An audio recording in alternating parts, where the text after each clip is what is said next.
진작을 요청하는 기자회견을 시작하도록 하겠습니다. 최대집 회장님께서 기자회견. 안녕하십니까. 대한의사협회회장 최대집입니다. 작년 2월 현재 이 시기에 국내에서 코로나19 확진자가 대구와 경북을 중심으로 폭증을 했고, 그 이후로 2차 유행에 이어 이번 겨울 3차 유행까지 1년 동안 코로나19 위기가 이어지고 있습니다. 그 사이 국내에서 확진자가 8만 명, 사망자가 1,500명을 넘어섰고, 전국에서 수많은 의심 환자에 대한 확진 검사, 확진자에 대한 치료, 그리고 무증상이나 경증의 코로나19 감염성의 감염의 가능성을 배제할 수 없는 수많은 환자들에 대한 진료 과정에서 의사를 비롯한 의료인들의 이루 말할 수 없는 헌신과 고통, 눈물이 있었습니다. 우리 방역이 비교적 성공적이었다고 말한다면 거기에는 시민들의 성숙한 의식과 인내와 더불어 의료인들의 노고를 빼놓을 수 없을 것입니다.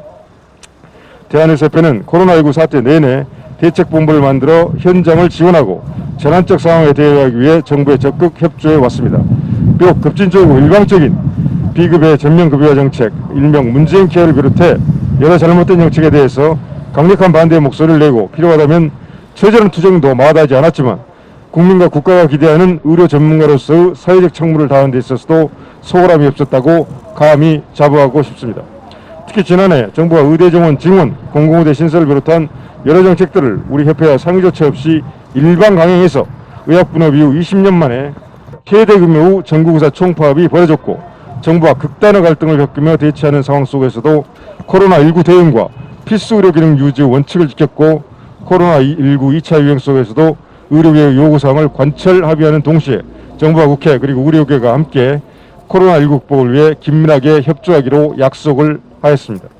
또 정부와 국회가 합의와 약속을 이행할 의지가 있는 것인지 의심스러운 상황 속에서도 다시 3차 유행이 시작되자 대한의사협회는 재난의료지원팀을 구성하고 전 협회 임원과 직원들이 그야말로 코로나19 극복을 위해 올인하여 전국 여러 기관과 지자체의 요청에 따라 의료진을 지원하고 24시간 비상근무 체제 속에서 여러 문제들을 해결해 왔습니다. 의료진 지원이 어려우면 협회의 임원들이 직접 발벗고 나서 검사와 진료에 참여하기도 했습니다. 그런데 이처럼 헌신적인 의료계의 노력에도 불구하고 의료진에게 무엇이 필요한지를 알뜰하게 살피고 지원하고 응원하며 나날이 쌓여가는 피로와 정신신체적 소진 속에서 어떻게 하면 의료진의 사기를 더 진정할 수 있을지를 고민해야 할 정치권이 의료인들을 아연실색하게 하는 황당하고 잘못된 법안을 내놓고 있습니다.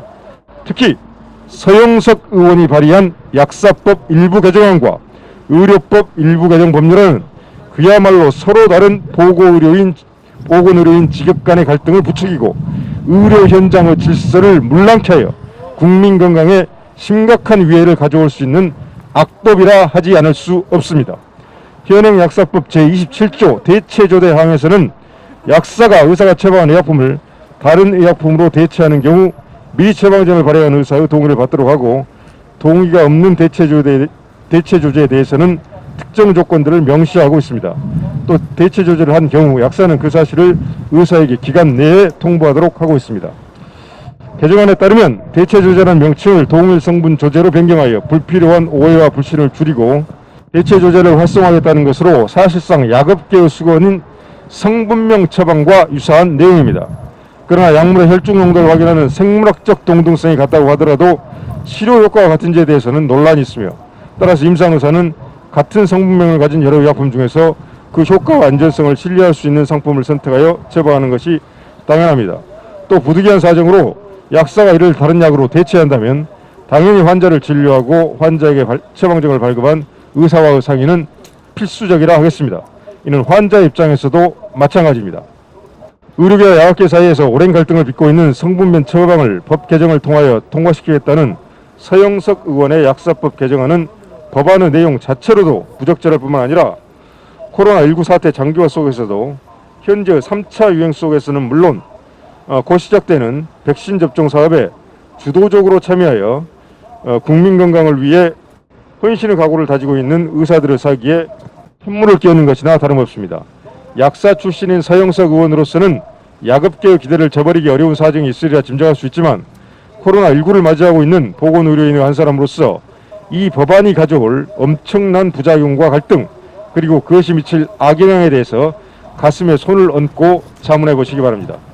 한편 방사선 발생 장치의 관리 운용 자격을 명확히 하겠다는 명분을 내세워 의료기관의 개설자인 의회인이 직접 방사선 발생 장치의 안전관리 책임자가 되도록 명시하겠다는 의료법 개정안 역시 문제입니다. 이미 현행 의료법 하에서 진단용 방사선 발생 장치의 안전관리에 대한 규칙 별표 6번에 나와 있습니다. 그곳에서 안전관리 책임자의 자격 기준을 분명하게 정해놓고 있음에도 불필요하게 법을 개정하려는 것은 국회와 정부의 행정력 낭비일 뿐만 아니라 다른 의도가 있는 것은 아닌지 의심하지 않을 수 없습니다. 다름 아니라 한의계가 오랫동안 요구한 것이 한의사의 현대 의료기기 사용이고 진단용 방사선 기기인 엑스레이는 그중 대표적인 것이기 때문입니다. 2011년 대법원에서는 X선 골밀도 측정기 사용으로 의료법을 위반 기소된 한의사의 행위에 대해 한의사의 면허된 것 이외의 의료행위에 해당된다며 유죄를 인정한 바 있습니다. 한의사 면허 범위 이외의 의료행위를 한 때에 해당한다고 결론을 내린 것입니다. 이후 한의계에서는 한의사의 엑스레이 사용을 위해서는 방사선 발생 장치의 안전관리 책임자에 한의사가 포함되어야 한다는 논의가 있어 왔습니다. 서영석 의원의 이번 의료법 개정안은 방사선 발생 장치의 안전관리 책임을 강화한다는 명분을 내세웠지만 이미 그 책임자가 분명하게 규정되어 있는데도 불구하고 법 개정을 통해 한방의료기관의 개설자인 한의사가 방사선 발생 장치의 안전관리 책임자가 될 수 있도록 함으로써 한의사의 현대 의료기기 사용 근거를 마련해 주려는 것이 아닌가 하는 강한 의구심을 가질 수밖에 없는 것입니다. 서영석 의원이 낸 약사법과 의료법 개정안은 분명하게 서로 구분되는 다른 역할을 가진 보건의료 직역 사이의 불필요한 갈등을 극단적으로 증폭시킬 뿐만 아니라 국민의 건강을 보호하기 위한 법의 취지와도 어긋나는 것입니다. 뿐만 아니라 코로나19 대응에 여념이 없는 13만 의사의 등에 국회가 칼을 꽂는 배은망덕한 배신 입법이 아닐 수 없습니다. 지난해 9월 합의에서 약속한 보호와 의료기관 지원을 위한 실질적인 대책, 과연 그 약속을 지키기 위해 여당이 의료인과 의료기관이 체감할 수 있는 어떤 노력을 했는지에 대해서도 묻지 않을 수 없습니다. 또 지난해에도 대한의사협회와 단 한 차례의 회의도 없이 여당과 정부가 당정 합의를 통해서 일방적으로 의대 정원 확대와 공공의대 신설을 발표하여 의사들을 거리로 이끌었는데 2021년에도 어김없이 신년 벽두부터 서영석발 양대 악법을 내세워 가뜩이나 지치고 힘든 의사들을 다시 한번 거리로 불러내겠다는 것이 더불어민주당의 공식적인 입장인지도 묻겠습니다. 만약 그렇다면 대한민국 의사들은 절대 마다하지 않을 것이라는 것을 여당이 명심하시기 바랍니다. 2021년 2월 17일 대한의사협회